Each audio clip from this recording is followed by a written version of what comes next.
Okay. Alright, guys, we're back. And we are going to be talking about network availability. I'm just going to start my little, little soft music. I like to have some soft music in the background whenever I study. There's actually shoot, I don't have my Bluetooth headphones on. There is something called 3-hour ambient Halo music. And it's so good. I recommend checking it out. I got it from YouTube. And it just plays this, like, relaxing Halo music in the background. And as probably, well, maybe you guys don't know, but I am a big fan of Halo. Very big fan of Halo. But I've actually been watching the new show that recently came out.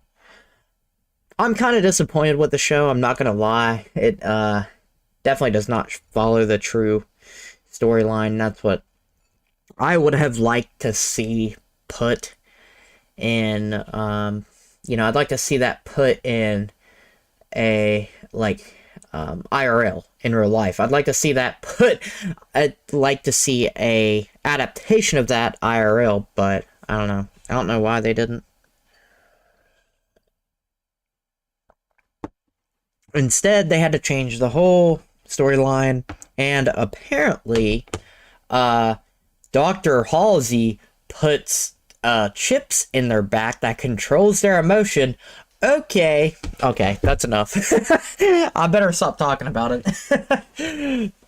That was one of the big things that really bothered me, though. Apparently, they put, like, these really weird, these tablet things in their back, which never happened in the story that I read whatsoever. I never heard anything about that. And they, like, made Dr. Halsey seem like an asshole towards Master Chief. No, she was never an asshole. Her and Master Chief were tight, bro.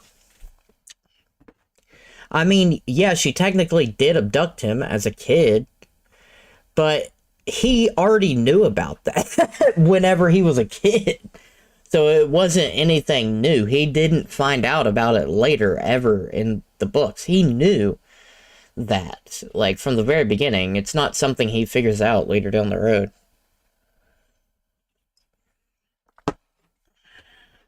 So they kind of didn't necessarily stick to the storyline that I would have preferred, but it is what it is. It's still fun to watch an adaptation of it, though, even though they did change the storyline a bit.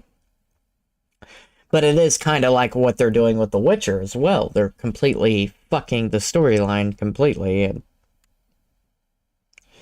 as to why, well, ask Hollywood. Or should I say Netflix now? Ask the Netflix people. I don't know if they're considered Hollywood, but because Netflix has their own, probably, studio now, so ask them, because they're the ones who, not Netflix, but Paramount Plus, actually. So ask them who fucked it up, because that's who's responsible.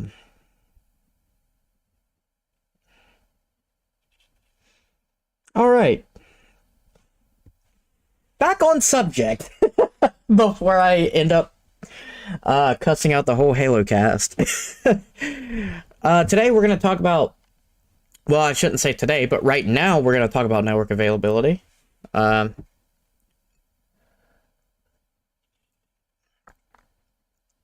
what exactly is network availability? Network availability is the measure of how well a computer network can respond to If I could talk during these freaking streams. Anyways, it is the measure of how well a computer network can respond to connectivity and performance demands that are placed. So basically, it's the connectivity and the performance that are placed on it. That is network availability. How well it can do those things. So, high availability networks. High availability is availability in measured uptime, basically. And if you want high availability, it needs to be able to be available 99.999% of the time. And the maximum downtime it should have per year is 5 minutes. So it should always be available. Availability basically means concerned with being up and operational. Reliability, concerned with not dropping packets, so it's reliable. MTTR is the measure of the average time it takes to repair a network device when it breaks. So how much time does it take the network engineer to fix it? And then there is mean time between failures. MTBF measures the average time between failures of a device. Moving on, now we are on redundant network with single point of failure. What is a redundant network with a single point of failure? It mentions linked redundancy, multiple connections between devices, and then internal hardware redundancy. So I guess it's just saying, like, if there's one point of failure, it's either going to be between the connection or it's going to be the hardware. Redundant network with no single points of failure? I guess that means, everything's up and good. From what I understand. Because it literally just says the same thing. Link redundancy and redundancy. Redundancy of components. Then we go on to talk about hardware redundancy. Hardware redundancy takes many forms, and basically,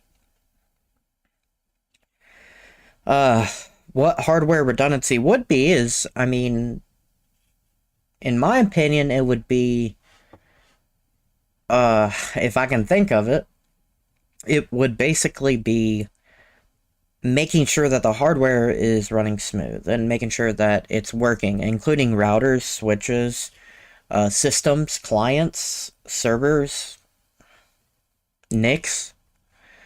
Then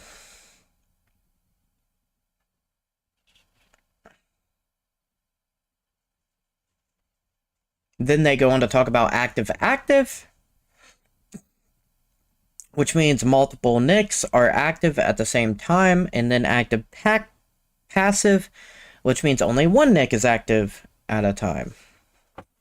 Obviously, I'd say most networks have active-active if you're using multiple computers. Then there's a thing called network interface card teaming, using a group of network interface cards for load balancing.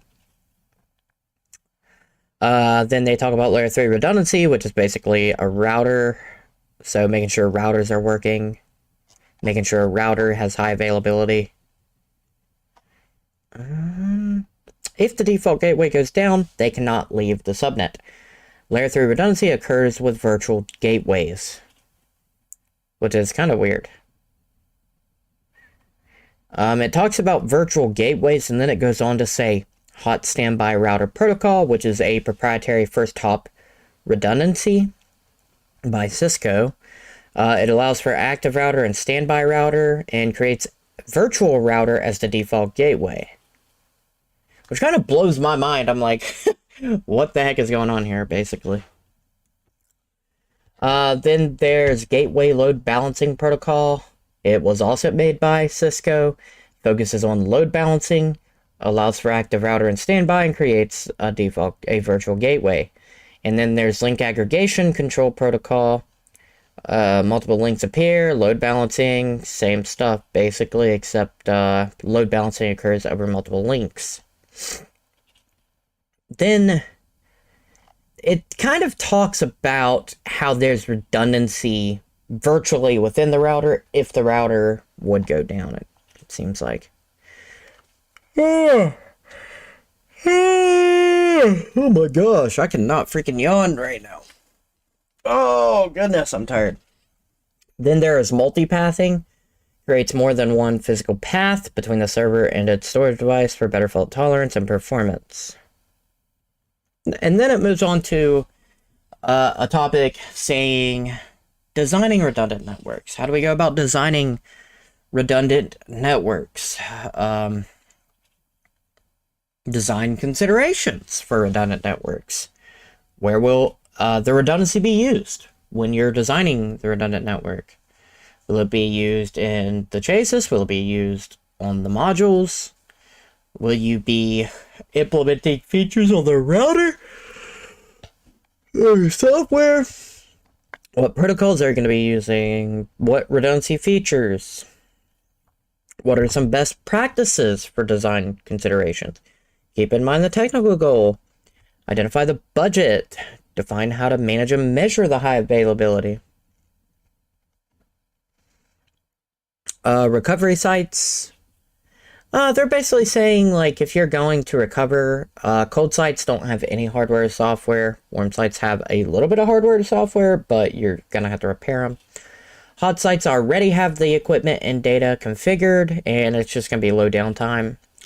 And then cloud sites allows for the creation of a recovery version of an organization's enterprise network in the cloud. Basically, it's a backup, a big old backup. And then we move on to backup and recovery, some of that stuff. Full backups, incremental backups, differential backups, and snapshots. Full backup is the safest and most comprehensive. It is time-consuming and costly, though. Incremental, backup only data changed since the last backup. Differential, only backup data since the last full backup. And then snapshot, which is a read-only copy of data frozen in time. Basically, VMs. Facility support. When it comes to facility support, you're going to have UPSs, you're going to have PDUs. UPSs basically keep your computer on for a little bit of time after a blackout. Power distribution unit distributes power throughout a server. For a, yeah, it just distributes the power. Then a generator basically keeps the power on for a longer amount of time, unlike a UPS. Wet pipe systems basically prevent fire. Pre-action system is like a smoke detector before the sprinklers turn on, basically. Now, this is an interesting subject. Quality of service. Networks carry data, voice and video content. Converted to media. So basically, quality of service optimizes a network's efficiency. It basically keeps track of the traffic. So it utilizes the bandwidth depending on what you're using it for. So QoS enables strategic optimization of networks' performance for different types of traffic. So it identifies types of traffic needing priority. It determines how much bandwidth is required. But I don't know where. I think you can optimize QoS in Windows, because I know I've seen it a couple times. Apparently there's categories of QoS. One of the categories is delay. Time a packet travels from source to destination. Sorry, I just now, like, I'm so tired I can barely talk. Then there's jitter. Uneven arrival of packets. Drops occurs during link congestion. Router's interface queue overflows and causes packet loss.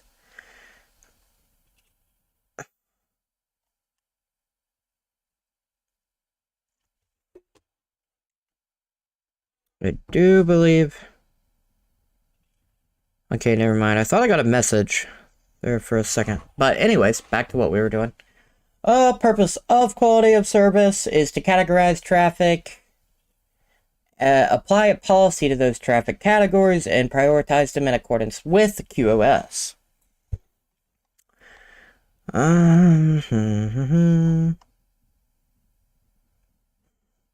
There's low delay traffic, there's low priority traffic, ways to categorize traffic, best effort, integrated services. Oh yeah, some services, like some software, some services that you have on your computer, they actually implement QoS.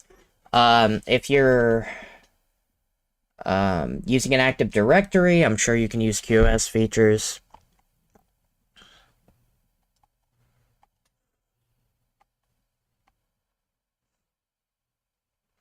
There's classification of different types of traffic. For example, for email, POP3, IMAP, SMTP. So basically, if you want to categorize traffic, you can do it that way. Since basically email doesn't require a whole lot of data, you could make it slower so it didn't use up as much. Because apparently it can use up more. It's just saying how to control traffic. Basically, QoS is how to control traffic, to put it simply. Why did my PS5 come on? That's weird. So what is congestion avoidance? How can you avoid congestion? Newly arriving packets would be discarded. Okay, never mind, I said that. Random early detection is used to prevent this from occurring. Policing typically discards packets that exceed. So there's some policies you can apply. Policing and shaping. Shaping buffers traffic exceeding configured rate. So basically it'll buffer it so it's at the recommended speed. Link efficiency. Compression. Packet payload is compressed to conserve bandwidth. And a lot of things use that, actually. Like VoIP uses that. And then there's link efficiency. Link fragmentation interleaving.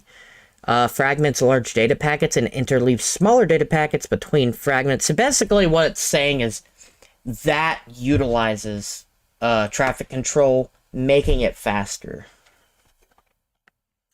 Now, how to actually control those things?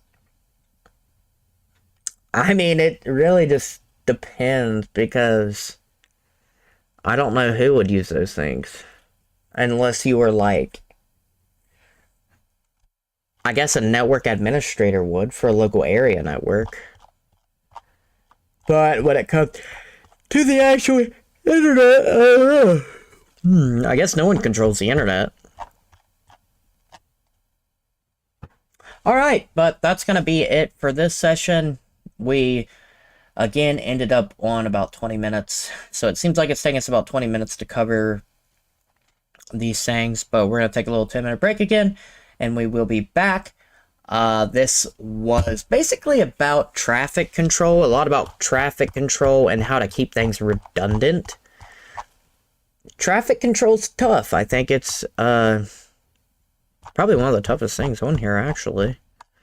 Wait, was that what we...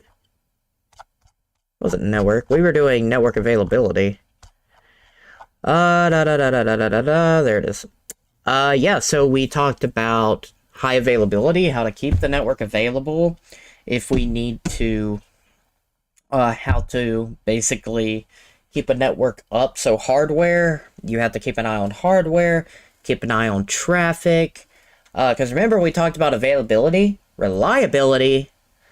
Availability and reliability are two of the most important things a network needs to have, because availability is concerned with the network working, right? Being up, working, operational. Sorry. Reliability is concerned with the performance of it. Is it reliable, though? Yeah, it's up and it's working, but is it reliable? So, keep those things in mind as network engineers. But other than that,